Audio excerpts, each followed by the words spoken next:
नमस्तुते नमस्तुते नमस्तुते श्री लक्ष्मी कांत नमस्तुते तप्त कांचने गौरांगी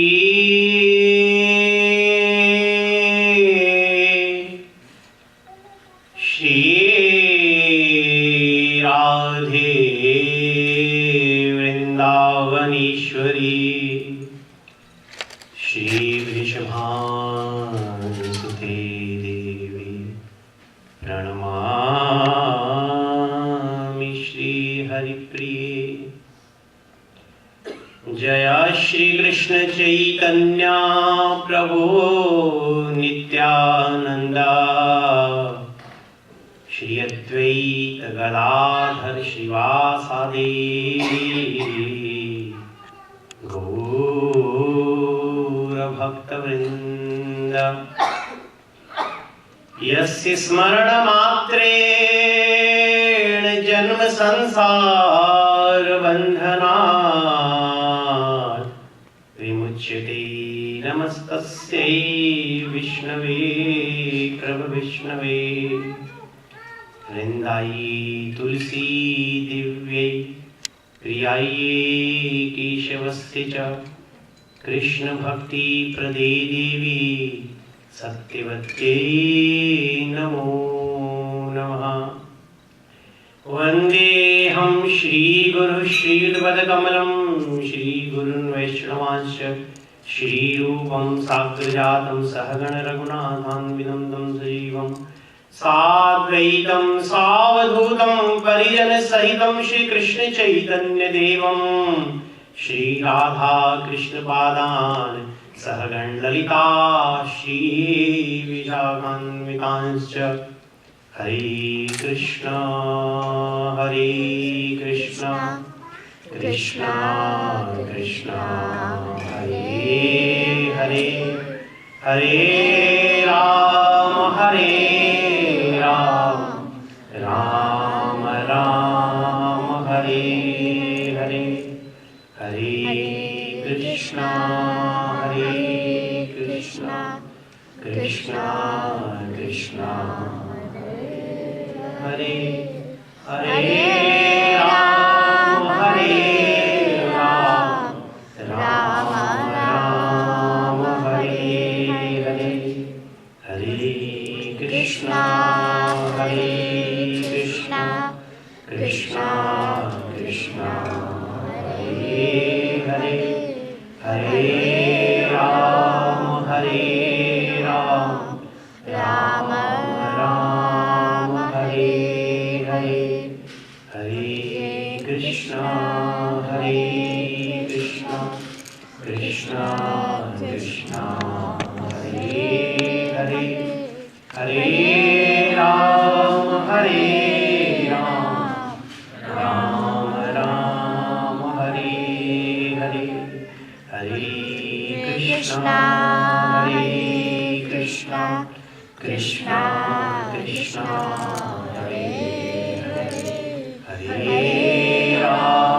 हरे राम राम राम हरे हरे।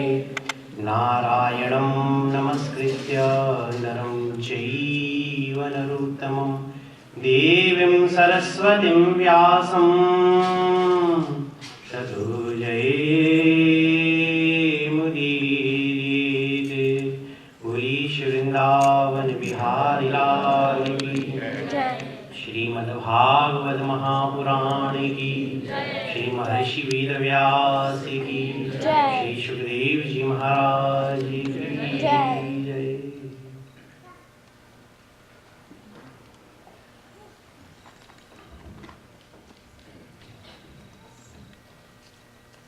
गोपति गोपीपति गोवर्धनपति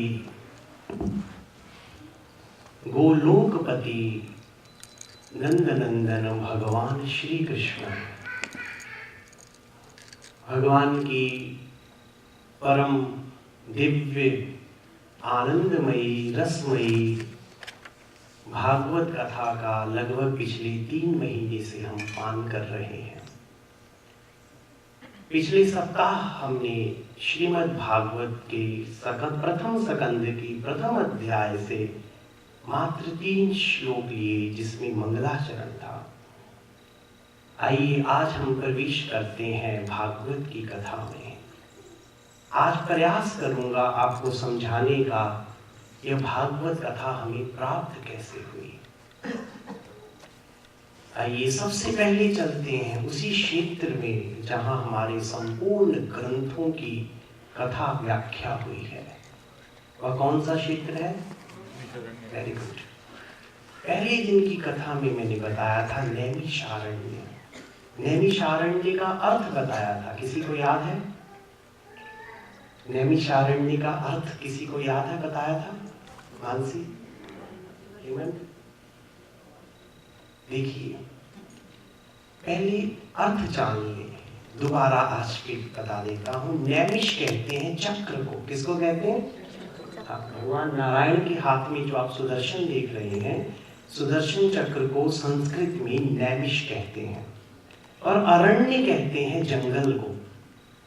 देवता ऋषि मुनि सब प्रसन्न होकर भगवान के पास गए कि प्रभु आपको कौन सा क्षेत्र सबसे अधिक प्रिय है। तब भगवान ने अपना सुदर्शन छोड़ा और कहा, जहां मेरा ये चक्र गिरे, जहां मेरा ये नैमिष गिरे, वह स्थान मुझे सबसे अधिक प्रिय है।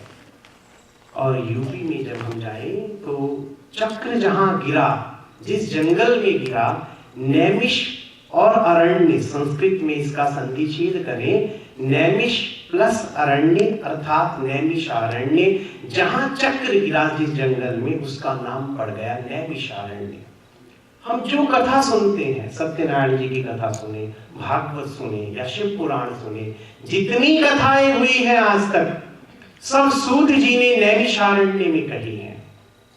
आइए उसी पावन क्षेत्र को प्रणाम करते हुए और नैमिषारण्य धाम की, उसी पावन क्षेत्र में हम प्रवेश करते हैं। देखिए कथा में आपकी वृत्ति कैसे होनी चाहिए। आप कनाडा में बैठे हैं, आप अमेरिका में हैं, आप जर्मन में हैं, कहीं बैठिए, कोई फर्क नहीं पड़ता। लेकिन जब हम कथा सुने, हमारा हृदय कहाँ हो? भगवान के चरणों में हो। हम ऐसी अनुभूति करें कि हमारा जो ये शरीर है कभी नैमिषारण्य में विराजमान है।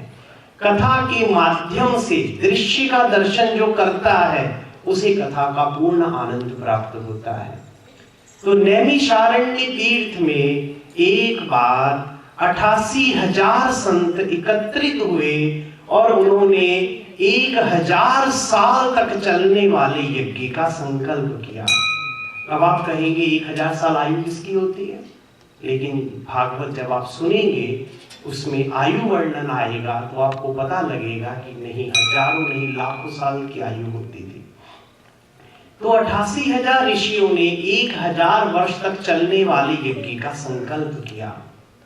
एक दिन प्रातः काल वह अग्निहोत्र करके, नित्य नैमित्तिक कर्म करके निवृत्त हुए। अग्निहोत्र समझते हैं क्या होता है? अग्निहोत्र कहते हैं यज्ञ को।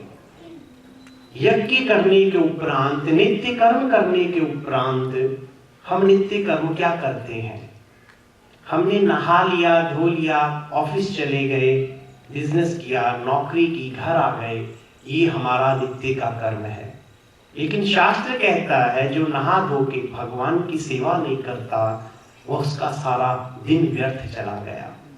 तो ऋषिजन क्या करते हैं? प्रतिदिन यज्ञ करने के उपरांत, अपनी संध्या बंदन के उपरांत, एक दिन वह जब निवृत्त हुए, उसी वक्त वहां श्री सूत जी का पदार्पण हुआ। ये महर्षि वेदव्यास के परम प्रिय शिष्य हैं। मैंने पहले दिन की कथा में संक्षिप्त वर्णन किया था। जो ही सूत जी आए, सभी ऋषिजन हाथ जोड़ के खड़े हो गए, एक बड़े सुंदर सिंहासन पर उनको बिठाया, उनका पूजन किया। शौनकादिक ऋषियों ने प्रश्न किया, हे प्रभु, आपकी कृपा से हमने अनेक ग्रंथों का अध्ययन किया, और सबसे बड़ी बात, महर्षि वेदव्यास ने आज तक जितने ग्रंथ लिखे हैं, 4 वेद, 18 पुराण, उपनिषद जो कुछ लिखा है आपने उसका बड़ी गूढ़ता से और भक्ति से अध्ययन किया है। सभी शौनकादि कहते हैं प्रभु आज हम जानना चाहते हैं, घोर कलयुग आ गया है, हम यह जानना चाहते हैं आपके पूरे जीवन का निष्कर्ष क्या है। आपने जो वेद पढ़े, जो पुराण पढ़े, उसका अंत में कंक्लूजन क्या निकलता है। जैसे दूध है, दूध में दही है, दही से मक्खन बना, फिर उसके बाद मक्खन से घी बना, अंतिम रिजल्ट क्या निकला, घी। उसी तरह आपने सतयुग, त्रेता, द्वापर और कलयुग प्रारंभ हो गया। आपने जो जो वेद पढ़े, पुराण पढ़े, आपकी जिंदगी का अपना निष्कर्ष क्या है वह हमें आप बताने की कृपा कीजिए। अब हम और कुछ नहीं सुनना चाहते, हमें वह सुनाइए जिसमें जीव का परम मंगल हो, जिसमें जीव का परम कल्याण हो और जिसमें जीव को भगवत प्राप्ति हो। साथ में यह कह दिया, बड़ा सुंदर प्रश्न था। साथ ही साथ शौनकादिकों ने कहा पहली बात जीव अल्पायु है। अल्पायु क्या होता है? हाँ, छोटी आयु। हम कितनी आयु के कोई नहीं पता। अभी मैं 12:30 तक कथा कर रहा हूं, 12:31 पे करूं ना करूं कोई गारंटी नहीं। पहली बात जीव अल्पायु है। मान लिया अल्पायु नहीं भी है, दीर्घायु है, उसमें भी आलसी है। हम सब आलसी हैं। आलस से क्या होता है? आज करे सो काल कर, कल करे सो परसों। उसमें शौनकादि कहते हैं अगर आलसी नहीं है, आलस्य से रहित है तो दुर्बुद्धि है। हम सब दुर्बुद्धि भी है। सद्बुद्धि क्या होती है? जीव का ईश्वर भजन करना, आत्म कल्याण करना, यही सद्बुद्धि है। हम सोचते हैं हमने $1 मिलियन इकट्ठे कर लिए, बहुत बड़ी कोठी बना ली, नाना प्रकार की गाड़ियां ले ली, समाज में हमारा नाम हुआ, प्रतिष्ठा हुई। शास्त्र कहते हैं किस काम की? तेरे जैसे लाखों आए, लाखों इस माटी ने खाए, रहा न नाम निशान रे बंदे झूठी तेरी शान। सिकंदर जैसे आए, जब गए खाली हाथ थे, हमारा क्या जीवन? ये है दुर्बुद्धि, सद्बुद्धि नहीं है। संसार को इकट्ठा जो कर रहा है ये दुर्बुद्धि है, और जो जीवन में भगवान को प्राप्त करने की सोचता है यही सद्बुद्धि है। सनकादिक कहते हैं कि पहली बात जीव अल्पायु, दीर्घायु भी हुआ, मान लिया दुर्बुद्धि होगा, दुर्बुद्धि आलसी होगा, आलसी न हुआ दुर्बुद्धि होगा, अगर दुर्बुद्धि न हुआ सद्बुद्धि भी होगी, फिर भी मंद भाग्य है। सद्बुद्धि तो हो गई, हम डॉक्टर बन गए, हम इंजीनियर बन गए, हम नाना प्रकार के व्यवसायी बन गए, सद्बुद्धि थी बन गए, लेकिन मंद भाग्य था, हमें साधु संग न मिल सका। शास्त्र कहते हैं साधु संग, साधु संग, साधु संग करिए। अब कहेंगे भैया हमें यहाँ कहाँ साधु मिलेगा, यहाँ तो कोई साधु नहीं मिलेगा, लेकिन शास्त्र कहते हैं सबसे बड़े साधु हम ही हैं। कोई साधु रात को आप 2 बजे जाएंगे आपसे मिलने के लिए नहीं आएगा, लेकिन आप जब मर्जी श्रीमद् भगवत गीता, श्रीमद् भागवत को खोलिए, वो प्रत्यक्ष खुल जाएंगे। सबसे बड़ा साधु संग शास्त्र अध्ययन। अगर शास्त्र अध्ययन है तो हमारा कल्याण है। उसमें भी कहा गया अगर मंद भाग्य भी नहीं है, साधु संग प्राप्त हो गया तो त्रिताप, दैहिक, दैविक, भौतिक, ये त्रिताप हमें महाराज सुनने न देंगे। जो हम सुनेंगे वो भी भूल जाएंगे। अब किसी को डायबिटीज हो, किसी को बीपी हो, किसी को कोई और प्रॉब्लम हो, कोई साधु प्रवचन भी करेगा, आप सुन भी लेंगे, बाहर जाके भूल जाएंगे। शरीर काम नहीं करता, इसलिए शास्त्र कहते हैं, संकादिक ऋषि कहते हैं जीव का फिर कल्याण कैसे हो यह बताने की आप कृपा करें। चिंतामणि केवल लौकिक सुख दे सकती है, कल्प वृक्ष ज्यादा से ज्यादा स्वर्गीय संपत्ति दे सकता है, लेकिन गुरुदेव जब कृपा करते हैं अपने शिष्य को योगी दुर्लभ वैकुंठ प्रदान कर देते हैं। इसलिए महाराज हमें वह सुनाइए जिससे हमारा कल्याण हो, हमारा आत्मलाभ हमको प्राप्त हो। कितना सुनना था, श्री सूत जी महाराज प्रसन्न हो गए। शास्त्र कहता है जो संसारिक बातों में समय नष्ट करता है वह अपना आत्महत्यारा है, और हम सब इसी काम में लगे रहते हैं। लेकिन जो भगवत चर्चा है, धन्य घड़ी जब हुई, बोलो ना, धन्य घड़ी जब हुई सत्संगा, वही घड़ी धन्य है जिस घड़ी भगवान का हम भजन सुन रहे हैं, भगवान का नाम ले रहे हैं। अभी राकेश जी भजन कितना सुंदर गा रहे थे, मनसुख लाल जी ने गाया, भगवान के नाम की महिमा को आपने श्रवण किया। श्री सूत जी महाराज कहने लगे मेरा अहोभाग्य है कि मुझे कृष्ण कथा सुनाने का अवसर प्राप्त हो रहा है। श्री सूत जी महाराज कहते लगे मैं आपको वह कथा सुनाऊंगा जो आपके त्रितापों का नाश करने वाली होगी। श्री सूत जी महाराज सबसे पहले मंगलाचरण करते हैं। मंगलाचरण का अर्थ होता है मंगल आचरण। अब कथा से पहले मैंने मंगलाचरण किया। मंगलाचरण में श्लोक गाए जाते हैं। श्लोक वह आचरण जो भगवान के द्वारा किसी के मुख से जब निकलता है और फिर उसके द्वारा जितना जन समूह होता है उसका कल्याण करता है, उसको कहते हैं मंगलाचरण।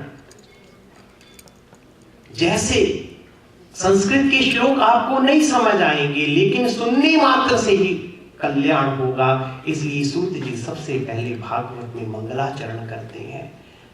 सूत जी ने मंगलाचरण किया। जन्म लेते ही जो सन्यास की ओर चले गए, जिनके पीछे पीछे महर्षि वेदव्यास पुत्र पुत्र पुत्र संबोधित करते हुए जा रहे हैं, लेकिन जिनको लौटा लाने की सामर्थ्य महर्षि वेदव्यास में भी नहीं है, ऐसे सर्वभूत हृदय श्री सुखदेव मुनि को हम प्रणाम करते हैं। भागवत सारी श्री सुखदेव जी के द्वारा गाई गई है। भागवत जी में सुखदेव जी है कौन, आज मैं आपको संक्षिप्त में ये पहले बता देता हूं, क्योंकि जिनकी कृपा से हम भागवत में प्रवेश करेंगे वह सर्वभूत हृदय श्री सुखदेव ही है। आपको पहले बता देता हूं ये सुखदेव मुनि है कौन। गोलोक 14 लोक होते हैं महाराज, जनलोक, तपलोक, महरलोक, सूर्यलोक, मृत्युलोक, पाताल लोक, नागलोक, ऋषि लोक, और उसके बाद महाराज अन्य ब्रह्मलोक, वैकुंठ लोक, शिवलोक, और सबसे ऊपर है गोलोक, जहां नित्य विहार है राधा रानी और ठाकुर का। यहाँ साधारण जीव के जाने की सामर्थ्य नहीं, ये प्रेम का विषय है, माधुर्य भक्ति का जीव गोलोक में प्रवेश करता है। तो गोलोक में एक शुक पक्षी है। शुक किसको कहते हैं? शुक कहते हैं तोते को। किसको कहते हैं? जी। तो सारी भागवत हमें सुखदेव जी के द्वारा प्राप्त है। ये सुखदेव कौन है? गोलोक में राधा रानी की प्यारी शुक है। प्रतिदिन राधा रानी एक अनार का दाना लेती है, इस शुक के मुख में डालती है और कहती है शुक कृष्णवद, कृष्णवद अर्थात कृष्ण बोलो। दूसरा अनार का दाना लेती है, शुक पक्षी के मुख में डालती है, शुक कृष्णवद। प्रतिदिन यही क्रिया चलती है और वह शुक उड़ता उड़ता उड़ता जब ठाकुर राधा रानी से उड़ते हुए ठाकुर जी के पास पहुंचता है, तब ठाकुर उसको अपनी हथेली पर बिठाते हैं, एक एक अनार का दाना मुंह में डालते हैं और कहते हैं शुक श्री राधा वद, श्री राधा बोल, श्री राधा बोल। भगवान श्री कृष्ण और राधा रानी की कृपा के ये पात्र हैं कौन? श्री सुखदेव गोस्वामी महाराज। अब घोर कलयुग आने का जब समय था, तब राधा रानी ने शुक पक्षी से कहा, हे शुक, अब तुम संसार में जाकर जीव के कल्याण के लिए श्रीमद् भागवत की कथा का प्रचार करो।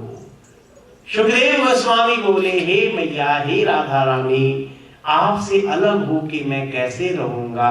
तो राधा रानी ने कहा, कृष्ण कथा तुम्हारे प्राण है। जब जब तुम भागवत करोगे और वह प्रचार जन जन में जाएगा, तुम्हारा भी कल्याण होगा, लोगों का भी कल्याण होगा। इसलिए जाओ तुम मृत्यु लोक में जाके भागवत की कथा का प्रचार करो। राधा रानी की आज्ञा से ये सुखदेव जी कहां पहुंचे? कैलाश में, जो आज हमारा जम्मू कश्मीर में अमरनाथ की गुफा के नाम से आपको विख्यात है। वहां एक पक्षिणी के गर्भ से श्री सुखदेव जी का प्राकट्य हुआ, अंडे के रूप में, क्योंकि ये तोता बन के आएंगे महाराज, तोते हैं गोलोक के, तोते रूप में ही आए। एक पक्षिणी के गर्भ से इन्होंने हिमालय में जन्म लिया। अभी अंडा फूटा भी नहीं था, जीव का प्रादुर्भाव नहीं हुआ था, तभी बर्फीली और ठंडी हवाएं चलने लगी।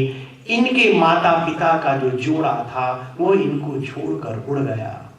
आइए अभी इन शुभ पक्षी को यहीं रहने दीजिए, हम चलते हैं भगवान भोलेनाथ और पार्वती की लीला स्थली में। भगवान भोलेनाथ और पार्वती कैलाश पे अविराजित हैं। भगवान भोलेनाथ समाधिस्थ थे। तभी नारद जी के मन में आया, जन जन में भागवत का प्रचार करना है तो सुखदेव जी को तो लाना ही होगा, और बिना शिव कृपा के शिव नारायण कृष्ण कथा हो नहीं सकते। इसलिए श्री कृष्ण की कथा में निमित्त किनको बनाना है? महादेव को निमित्त बनाना है। महादेव बैठे हैं समाधि में, नारद जी चले गए कहां? माता पार्वती के पास। आपको एक और चीज बता दूं, लोगों ने समाज में नारद जी को बड़ा दूषित करके दिखा दिया। टीवी चैनल्स, मीडिया, इन्होंने बहुत खराब शो कर दिया, लेकिन नारद जी जैसा कोई गुरु नहीं। इस सृष्टि के सबसे पहले यदि कोई गुरु है तो वो है नारद। नारद ज्ञानम ददाति इति नारद, जो सबको ज्ञान देते हैं वो कौन है? नारद। दूसरी बात आपको बोलूं, हमारे ब्रिज में एक कहावत है, नारद, जिसकी बात कभी रद्द नहीं की जाती, वो कौन है? नारद। नारद जी देवताओं के पास भी बड़े आराम से जाते हैं, राक्षसों के पास भी जाते हैं, कंस के पास भी जाते हैं, रावण के पास भी जाते हैं, तारकासुर के पास भी जाते हैं। नारद जी हर एक के पास बड़ी अच्छी इनकी दोस्ती है। दूसरी चीज, नारद जी जिस घर में जाए, अगर वहां झगड़ा ना हो रहा हो तो वहां झगड़ा हो जाता है, और जिस घर में झगड़ा होता हो वहां जाए तो जन्म जन्म का झगड़ा बंद हो जाता है। लेकिन नारद जी जो कुछ करते हैं लोक कल्याण के लिए। हमें लगेगा झगड़ा, आगे जब भागवत में हम जाएंगे, कथा में आपको सुनाऊंगा, हनुमान जी और राम जी का युद्ध कभी किसी ने नहीं सुना होगा। बड़ा कोण प्रसंग ब्रिज के संतों के मुंह से हमने सुना, हनुमान जी और राम जी का युद्ध। हनुमान जी राम जी के चरणों के अलावा उनकी तरफ देखते भी नहीं, लेकिन हनुमान और राम जी का युद्ध वो भी नारद जी ने करवाया। समय मिले के भी सुना होगा। तो नारद जी प्रथम गुरु।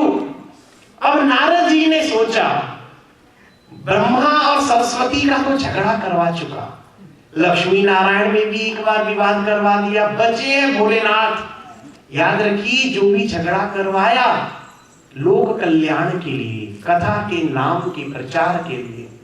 तो नारद जी कहां पहुंच गए? कैलाश में। भगवान भोलेनाथ तो समाधि में थे। नारद जी गए माता पार्वती के पास। माता पार्वती ने देखा, प्रणाम किया। पार्वती के भी एक गुरु है। बाल्य काल में पार्वती जी ने नारद जी से ही दीक्षा ली थी, तभी शिव की प्राप्ति हुई। नारद जी जिसको दीक्षा देते हैं, पार्वती जी को दीक्षा दी, कौन मिल गए? भोलेनाथ मिल गए। ध्रुव प्रहलाद को दीक्षा दी, कौन मिल गए? नरसिंह और नारायण मिल गए, जिसके साथ नारद जी का वार्तालाप हुआ। नारदो देव दर्शनः। भागवत कहती है, जो जो नारद जी से संवाद जिसका हुआ उसको भगवान का दर्शन होता है। ये आज चले गए माता पार्वती के पास। माता पार्वती ने देखा गुरुदेव आए हैं, आइए नारद जी आइए, गुरुदेव आइए। बैठने के लिए आसन दिया, जल दिया, कुछ फल दिए। नारद जी प्रसाद लीजिए और सुनाइए। नारद जी बड़े दिनों के बाद आए। नारद जी बोले, मैया आजकल मैं कहीं आता जाता नहीं हूं, मैंने छोड़ दिया आना जाना। माता पार्वती बोली, ये कैसे संभव हो गया? आना जाना छोड़ दिया, क्या हुआ? बोले, दुनिया में प्रेम नहीं रहा। बोले प्रेम क्यों नहीं रहा? बोले सब स्वार्थी हो गए, प्रेम कोई नहीं करता। रामचरितमानस में तुलसीदास जी लिखते हैं, सुर नर मुनि सबकी यह रीति, स्वार्थ लागी करहि सब प्रीति। सुर नर मुनि, देवता मनुष्य और मुनि तक प्रीति करते हैं, इसलिए स्वार्थ लागी करहि सब प्रीति। इस संसार में महाराज जितना प्रेम सब झूठा, चलता ही नहीं। एक आदमी अपनी 50वीं शादी की वर्षगांठ मना रहा था। लोग बड़े हैरान हुए, 50वीं वर्षगांठ, मीडिया भी पहुंच गया। लोगों ने पूछा 50 साल शादी के कैसे रहे? बोला बहुत हंसते हंसते बिता दिए। और हैरान हुए सभी लोग। मीडिया वालों ने पूछा कैसे कट गए? तब उस आदमी ने बताया, जब मेरी शादी हुई, मैं हनीमून के लिए गया, मेरी पत्नी और मैं दोनों घुड़सवारी कर रहे थे। एक घोड़े में पत्नी थी, एक घोड़े में मैं था। मेरा घोड़ा तो शांत था, पत्नी का घोड़ा थोड़ा अड़ियल था। थोड़ा आगे गए, घोड़े ने पत्नी को गिरा दिया। पत्नी उठी, घोड़े की पीठ पर हाथ फेरा और बोला अगली बार ऐसा मत करना। पत्नी बैठी, थोड़ा और आगे गई, घोड़े ने दूसरी बार गिरा दिया।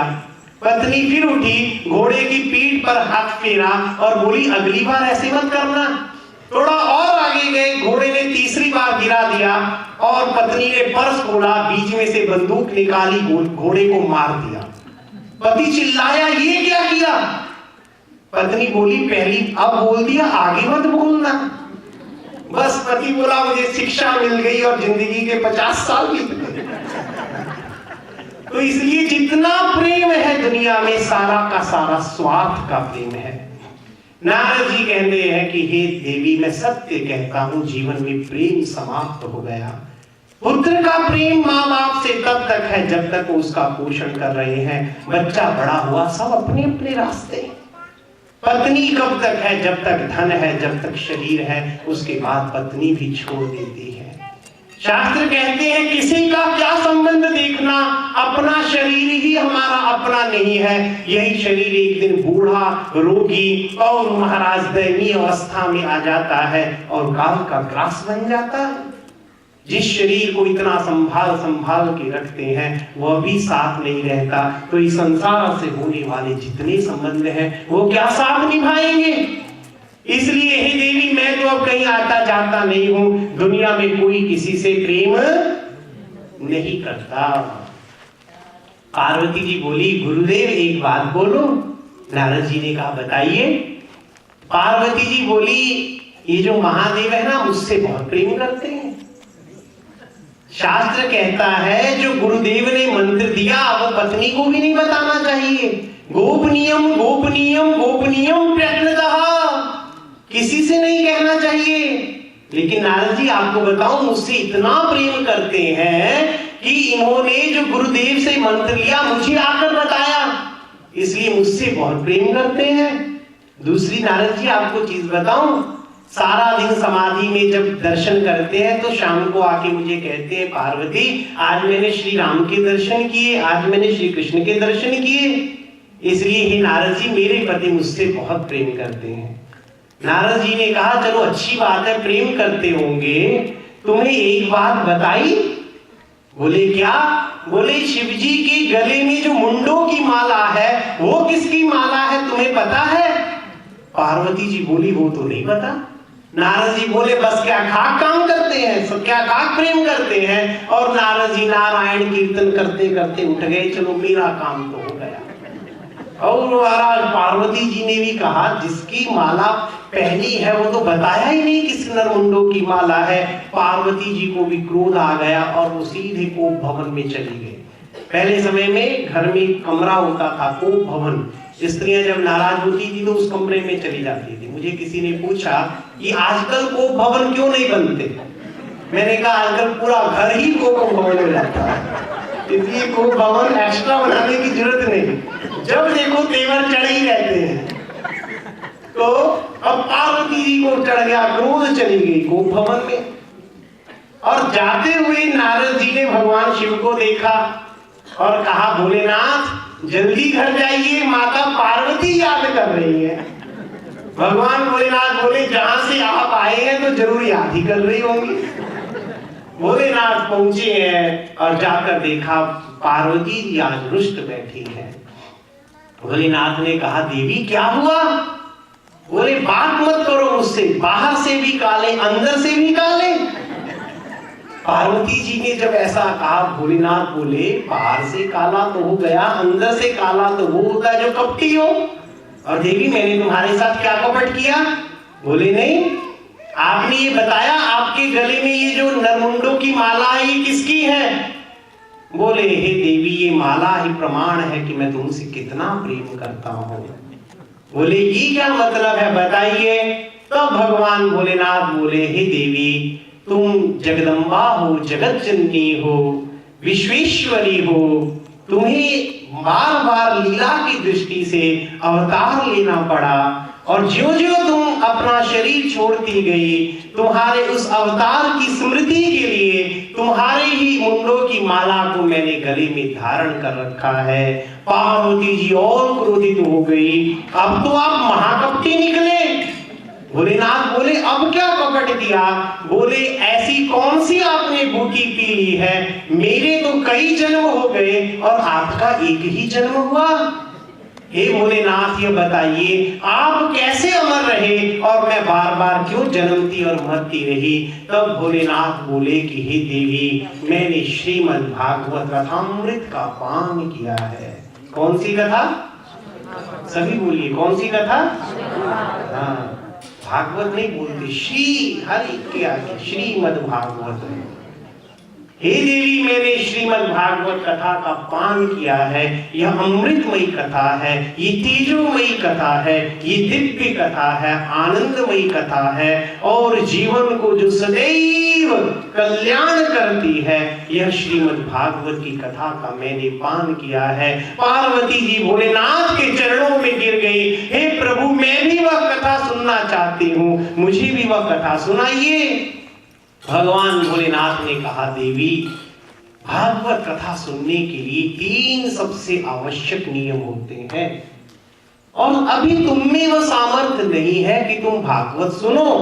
देखिए महादेव किसको कह रहे हैं? पार्वती जी को। अब पार्वती जी की सुनने की सामर्थ्य नहीं, हम